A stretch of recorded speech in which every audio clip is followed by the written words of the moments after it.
పెట్టుబడుల సదస్సు వేళ విశాఖ సర్వాంగ సుందరంగా ముస్తాబైంది. ఇప్పటికే సాగర తీర నగరం కొత్త శోభను సంతరించుకుంది.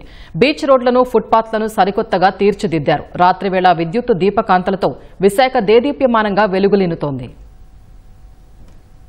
విశాఖ వేదికగా నవంబర్ 14, 15 తేదీల్లో జరగనున్న 30వ CII భాగస్వామ్య సదస్సుకు జీవీఎంసీ చేపట్టిన ఏర్పాట్లు ఓ కొలిక్కొచ్చాయి. పరిశుభ్రత ప్రాధాన్యత దిశగా దేశంలోనే మొట్టమొదటి జీరో వేస్ట్ మోడల్ కార్యక్రమంగా ఈ సదస్సు నిర్వహణ ఉంటుందని, విశాఖ నగరాన్ని దీర్ఘకాలిక పద్ధతిలో మరింత అభివృద్ది పరుస్తూ సుందరీకరణ పనులతో తీర్చిదిద్దినట్లు జీవీఎంసీ కమిషనర్ కేతన్ గార్గ్ వెల్లడించారు.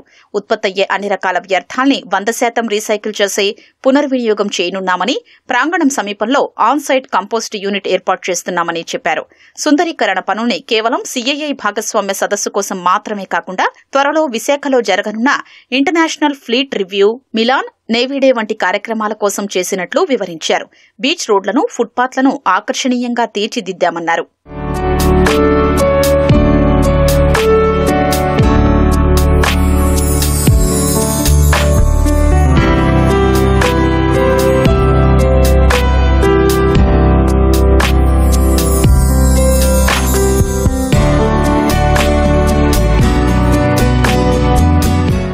సాగర తీరంలో పలు బీచ్లను సుందరంగా తీర్చిదిద్దారు. భీమిలి నుంచి ఆర్కే బీచ్ వరకు ఉన్న ప్రాంతాలన్నింటినీ ఆకర్షణీయంగా తయారు చేశారు.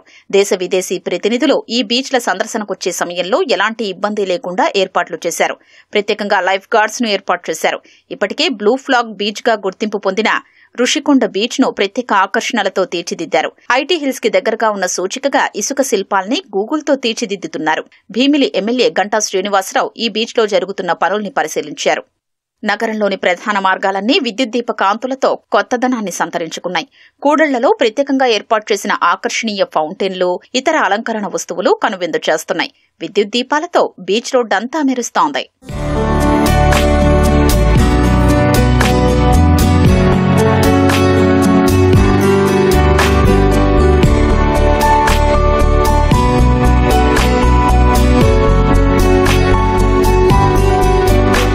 భాగస్వామ్య సదస్సు కోసం వచ్చే ప్రతినిధుల కోసం ఇప్పటికే సిద్దం చేసిన దాదాపు 1200కు పైగా హోటల్ గదులు సాధారణ అతిథుల కన్నా ఎక్కువ ఆకర్షణీయంగా తీర్చిదిద్దారు.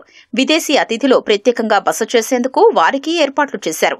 గూగుల్ డేటా సెంటర్ రాక సూచికగా వైజాగ్ పదంలో చివరి G అక్షరం పెద్దగా ప్రతి దగ్గర దర్శనమిస్తూ ఆకట్టుకుంటోంది.